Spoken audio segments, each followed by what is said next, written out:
अस्सलाम वालेकुम दोस्तों और साथियों, उम्मीद है आप लोग खैरियत से होंगे। जैसे मैंने आप लोगों से वादा किया था कि मेरी कोशिश होगी कि मैं रोज़ाना की बुनियाद पे कुछ दोस्तों, बहनों और भाइयों के वो सवालों के जवाब जो कि बाकी लोगों को भी फ़ायदा दे सकते हैं, तो वो उनका जवाब दूं। क्योंकि ज़ाहिर है ये अब जो टाइम है ये कन्फ्यूजन से निकलने का है, ज़्यादा सवाल पूछने का है, आप लोगों के लिए उन सवालात के जवाबात जानने का है। सबसे पहले जो सवाल है वो है कि उमैमा अलवी हैं, उन्होंने पूछा है कि फिर क्या फ़ायदा होगा अगर अभी भी मास्क पहनना है। तो उन्होंने ये जो पिछले दिनों मैंने वीडियो बनाई थी, शायद कल बनाई थी, कि जो 5 वो क्या वजूहात है कि मास्क पहनना ज़रूरी है उसके बावजूद अगर आपको वैक्सीन भी लग चुकी है। तो उमैमा, मैं इसका ये आपको जवाब दे सकता हूँ कि ये उस वक़्त तक मास्क पहनना ज़रूरी है जब तक आपके मुआशरे में हर्ड इम्यूनिटी ना आ जाए। और हर्ड इम्यूनिटी क्या होती है? हर्ड इम्यूनिटी ये होती है कि जब कम से कम 60% लोग जो हैं वो इम्यून हो जाएंगे वैक्सीन लगने के बाद वायरस के खिलाफ, तो वायरस को मौका नहीं मिलेगा। ये वायरस जो है ये हमारे जिस्म के बाहर नहीं जिंदा रह सकता, और जब बाहर जिंदा नहीं रहेगा तो ये दुनिया से चला जाएगा या ख़त्म हो जाएगा, या कम से कम मौजूदा हालत में तो नहीं रहेगा। तो इसलिए ये मास्क हमने हमेशा नहीं पहनना है, ये हमने पहनना है उस वक्त तक जब, जैसे हम पाकिस्तान में रहते हैं तो पाकिस्तान के 60% यानी हर 100 में से 60 लोगों को, या टोटल आप ये कह लें कि 14 करोड़ की आबादी इससे इम्यून नहीं हो जाती।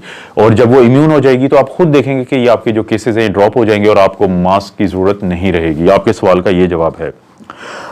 उसके बाद एक रंजीत राणा है, उन्होंने ये पूछा है कि मैं यूएई से कोरोना की वैक्सीन लगवाने के कितने अरसे के बाद इंडिया जा सकता हूँ। ये जो है रंजीत, ये यूएई में रहते हैं, इंडियन है। तो रंजीत, मैं आपको यही बता सकता हूँ कि जब भी किसी को वैक्सीन लगती है तो उसकी जो आखिरी डोज होती है, क्योंकि वहाँ पे भी 2 ही वैक्सीन यूएई में अभी तक लग रही हैं, एक है साइनोफार्म की और एक है फाइजर की। ये दोनों ही 2 डोज की वैक्सीन है।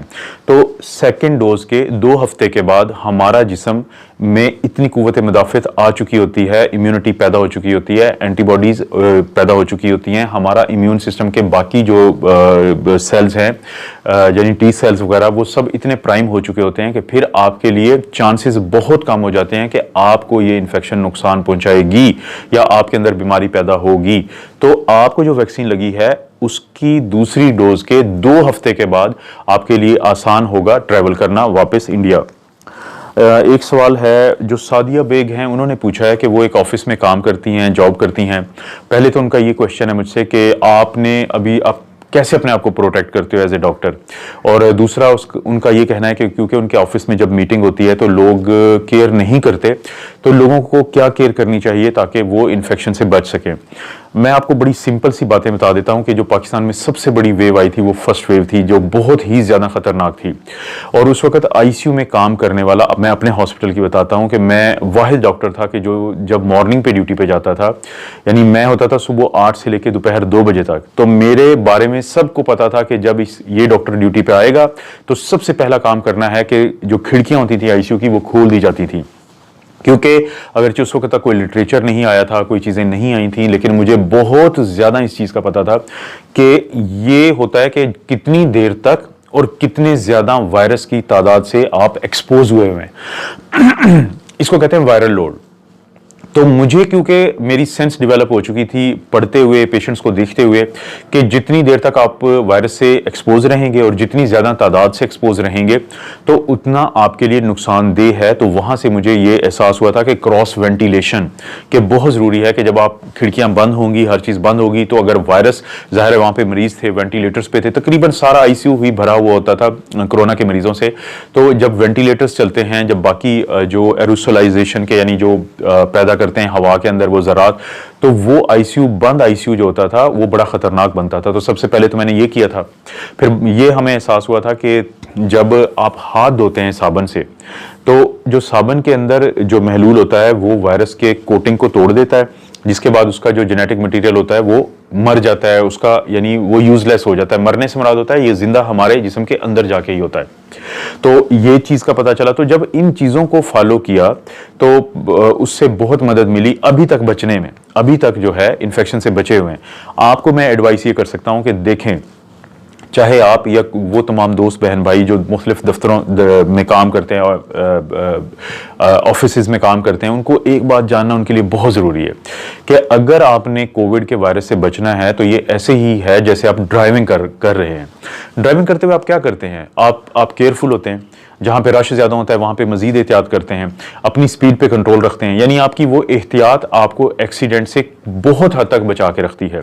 यही सब एहतियात आपने अपने ऑफिस में करनी है। आपने मास्क इस्तेमाल करना है जब तक मास्क इस्तेमाल करने वाली सूरत हाल तब्दील नहीं हो जाती पाकिस्तान से।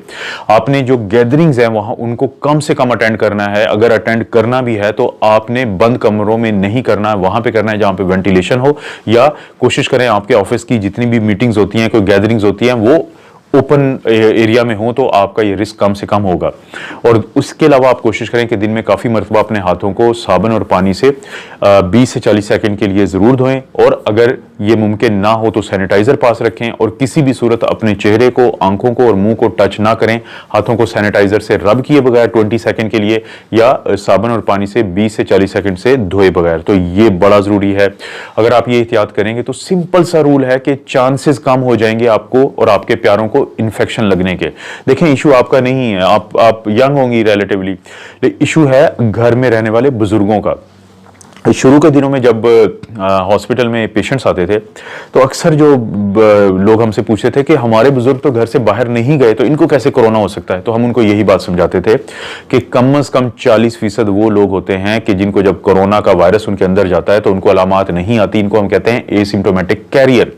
तो उनको हम समझाते थे कि आप लोग जब घरों से बाहर जाते हैं, मास्क नहीं पहनते या आप एहतियात नहीं करते, और वायरस अगर आपके अंदर चला भी जाता है तो वो आपको अलामात नहीं देता, लेकिन उस वायरस को आप कैरी करते हैं अपने घर तक, तो आपके घर में फिर वो बुजुर्ग होते हैं जिनकी कुव्वत मुदाफित कम है, जिनको असल नुकसान हो सकता है। तो वायरस को आप मौका देते हैं, आप कैरियर के तौर पे मौका देते हैं कि वो वहां तक आ जाए। तो ये वो चीज है जिसको समझना जरूरी है, और यही वो सबसे बड़ी वजह बनी है कि वायरस जो है इस बीमारी में, इस जो कोविड में और बाकियों में क्या फर्क है कि इसमें एसिम्प्टोमेटिक कैरियर बहुत ज्यादा थे जो पूरी दुनिया में लेके इस वायरस को गए हैं, और इसी वायरस को हम अपने दफातर से, हम अपने स्कूलों से अपने बुजुर्गों तक पहुंचाते हैं। ये है वो एहतियात, अगर आप ये करेंगे तो फिर ये मुमकिन नहीं होगा।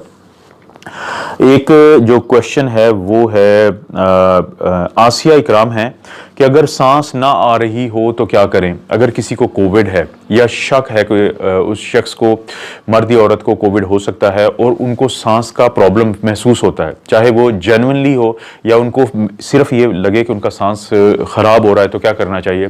दोस्तों, मैं सबको कहता हूँ, चाहे मैं वो बात यूट्यूब पे करूँ या मैं वो जो फैमिलीज के साथ इंटरेक्शन होता है या मरीजों के साथ होता है, कि आप ऐसी सूरत हाल में सिर्फ आपके पास एक पल्स ऑक्सीमीटर होना चाहिए। पल्स ऑक्सीमीटर आपके जिस्म के अंदर जो ऑक्सीजन की मिकदार के बारे में बताता है। अगर वो 92 से जायद है तो आपको घबराने की जरूरत नहीं है, और अगर वो 92 से कम है तो आपके लिए जरूरी है कि आप अपने करीब तरीन हॉस्पिटल से या अपने करीब तरीन डॉक्टर से जरूर राब्ता करें। तो आपके सवाल का ये जवाब है। डॉक्टर सारा तनवीर जो है, उन्होंने कहा था कि मैं अपनी जो वीडियोज़ हैं उनके आगाज़ में म्यूज़िक इस्तेमाल ना करूं, यूज़ ना करूं, वो उससे अच्छा नहीं लगता। तो मैं डॉक्टर साहिबा यही बताऊंगा कि एक तो मैं नहीं यूज़ करता, और शुरू में मैंने कुछ यूज़ किया था तो बहुत सारे दोस्त बहन भाई जो है उनको अच्छा नहीं लगा, तो उसके बाद मैं नहीं यूज़ करता। लेकिन आपके इस फीडबैक का बहुत ज़्यादा शुक्रिया। आज का जो आखिरी जो सवाल है जो मैंने चूज़ किया था कि मुझे जवाब देना चाहिए, वो एक है गेम फॉर यू सब्सक्राइबर हैं। तो उन्होंने कहा है कि प्राइवेट कंपनीज विल लूट पीपल, के जो प्राइवेट जो कंपनीज को इजाज़त मिल रही है पाकिस्तान में कि वो वैक्सीन को इंपोर्ट करेंगी तो वो तो लोगों को लूटेंगी। देखें दोस्तों, मैंने 10 साल जो है प्राइवेट सेक्टर में काम किया है। शायद ही मुझसे कम लोग जानते हैं कि जो प्राइवेट जो सेक्टर है पाकिस्तान में, उनमें कितने क्रिमिनल जो जहन के लोग भी होते हैं, कितने लूटने वाले लोग भी होते हैं, लेकिन सब लोग ऐसे नहीं हैं। एक वाहिद चीज़ जो फ़र्क डाल सकती है, जो आपका ये सवाल है कि ये ना हो, और वो है एक हुकूमत का उनके ऊपर चेक एंड बैलेंस और नज़र रखना। क्योंकि चाहे वो गवर्नमेंट सेक्टर हो, चाहे प्राइवेट सेक्टर हो, काली भेड़ें हर जगह पे है। लेकिन ये सवाल में आपका 100% जेन्युइन है, लेकिन गवर्नमेंट से यही हम रिक्वेस्ट कर सकते हैं कि अगर वो प्राइवेट सेक्टर को अलाउ करती है कि पाकिस्तान में वो वैक्सीन को इंपोर्ट करें तो करनी चाहिए। उनको किसी हद तक बेनिफिट भी कमाना चाहिए, पैसे किसी हद तक कमाने चाहिए, लेकिन ये जो लोगों को लूटने वाली बात है ये हरगिज़ नहीं होनी चाहिए। क्योंकि इस वक्त पूरी दुनिया पेंडेमिक में है, पाकिस्तान के लोग भी बहुत ज़्यादा एक मुसीबत से गुजर रहे हैं, उनके कारोबार रुके हुए हैं और उनके पास पैसे पहले से बहुत कम है। अगर ऐसी सूरत में कोई भी, चाहे वो प्राइवेट हो चाहे वो गवर्नमेंट हो, अगर वो लोगों को लूट मार की तरफ जाएंगे तो ये बहुत गलत बात होगी। लेकिन इस सवाल में इससे मैं 100% 100% आपसे एग्री करता हूँ, क्योंकि मैं इन चीज़ों को पर्सनली देख चुका हूँ। और एक ही चीज़ उनको डराती है और वो है कानून का डर, कि जब भी उनको पता हो कि उनको कोई पकड़ सकता है तो वो ये हरकतें नहीं करते। तो दोस्तों, ये थे कुछ आपके सवालात, और मेरी कोशिश होगी कि मैं रोज़ाना की बुनियाद पर कुछ ऐसे सवालात जो मेरा ख्याल है कि जिनका जवाब देना आप लोगों को ज़रूरी है, तो मैं आप लोगों को ज़रूर जवाब दूंगा। आप लोगों से रिक्वेस्ट है कि आप ज़रूर सवाल पूछें और कोशिश करें क्वालिटी क्वेश्चन पूछें, तो मुझे भी अच्छा लगता है आप लोगों को जवाब देना। आप अपना और अपनी फैमिली का ख्याल रखें। अल्लाह ताला आपको और आपकी फैमिली को हर किस्म की बुराई, बीमारी और आजमाइश से महफूज रखे।